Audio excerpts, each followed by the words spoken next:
പറയണ്ട മോളെ, ഞാൻ പോവുക. എന്റെ ഫർദ എവിടെ?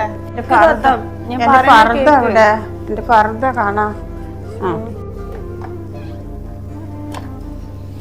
ശരി എന്നാ മോളെ, അസ്സലാമു അലൈക്കും. ശരി നോക്കി പോവണ്ടോ? ഞാൻ എവിടെയെങ്കിലും വെച്ച് കാണാം.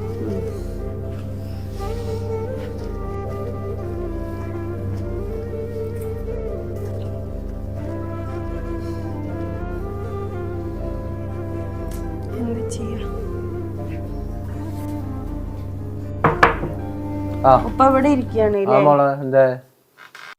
ഉപ്പ എന്ത് പണിയാ ചെയ്തത്? ഇതിപ്പോ മൂന്നാമത്തെ ആൾക്കാരല്ലേ ഇപ്പൊ പണി നിർത്തി പോണത്. ഉപ്പ കാരണല്ലേ. എവിടെയെങ്കിലും വല്ല ജോലിക്കാരനെയും കിട്ടാൻ വല്ല ഭാഗം ഉണ്ടാവും. ഉപ്പ എന്ത് ഇങ്ങനെയൊക്കെ? ഇതൊക്കെ എന്ത് സ്വഭാവമാണ് ഉപ്പാന്റെ? എന്താ മോളെ, എന്തൊക്കെ മോള് പറഞ്ഞോണ്ടിരിക്കുന്നത്? എനിക്കൊന്നും മനസ്സിലായില്ലല്ലോ. ഉപ്പാക്കൊന്നും മനസ്സിലായില്ല അല്ലേ? ഇല്ല.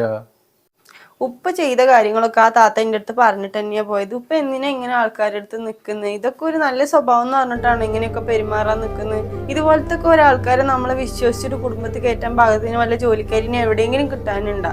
അത് നിക്കാൻ മടിയായിട്ട് ഇതേ പോയി. എന്നെ ആലോചിച്ചിട്ട് നിക്കാൻ പറ്റും, നിങ്ങളെ ഉപ്പാനെ ആലോചിക്കുമ്പോ പറ്റണില്ല എന്ന് പറഞ്ഞിട്ട് ഉപ്പാണ് ഇറങ്ങിപ്പോയത്. ഉപ്പാന്റെ ഈ സ്വഭാവം ഒന്നും മാറ്റണ്ടായില്ലേ? ഇതെന്ത് സ്വഭാവമാണ് ഇതൊക്കെ? ഞാൻ എന്ത് ചെയ്തിട്ട് മോളെ? ഞാൻ ചെയ്തിട്ടില്ലല്ലോ. തമാശക്ക് കാര്യങ്ങൾ പറഞ്ഞിട്ടുള്ളൂ, വേറെ ഒന്നും ചെയ്തിട്ടില്ല. ഉപ്പാന്റെ തമാശയൊക്കെ കുറച്ച് കൂടുന്നുണ്ട് കേട്ടോ. അതിന് നല്ല വിഷമായിട്ടുണ്ട് ചെയ്ത കാര്യങ്ങൾ. ഞാൻ അറിയില്ല മോളെ, ഞാൻ ഒന്നും തമാശക്കേ നിക്കില്ലായിരുന്നു. ഉപ്പ വിചാരിക്കണ പോലെ ഒന്നുമല്ല കാര്യങ്ങള്. ഉപ്പാക്ക് ഉപ്പാന്റെ കുടുംബക്കാരെയും മറ്റുള്ളവരെയും കാണുന്ന ഒരു രീതിയിൽ ഉപ്പ വിചാരിക്കുന്നത് എന്താ, കളി തമാശയാണ്, കളിക്കാണെന്ന്. പക്ഷെ അങ്ങനെയല്ല. അവർക്ക് അത് ഏത് രീതിക്ക് തോന്നുന്നു അതുപോലെയല്ലേ അവര് പെരുമാറും. ഉപ്പാക്ക് ഇല്ലെങ്കിൽ അത്യാവശ്യം വയസ്സായില്ലേ. ഉപ്പ വിചാരിക്കണ പോലെ ഒന്നുമല്ല ഇപ്പത്തെ കാലഘട്ടങ്ങള്. ഓരോരുത്തർ കിട്ടാനും ഭയങ്കര ബുദ്ധിമുട്ടാണ്. ഉപ്പ കളി ചിരി നമ്മുടെ കുടുംബം നമ്മൾ ഒരുപോലെ എന്ന് വിചാരിച്ചിട്ടായിരിക്കും അവരോടത്ത് പെരുമാറുക. പക്ഷെ അവരതുപോലെ കാണണമെന്നില്ല. ഉപ്പാന്റെ ഈ കളിയും ചിരിയൊക്കെ ഒന്ന് നിർത്ത്. ഇതൊന്നും വേണ്ട, ഇതൊന്നും ശരിയാവില്ല.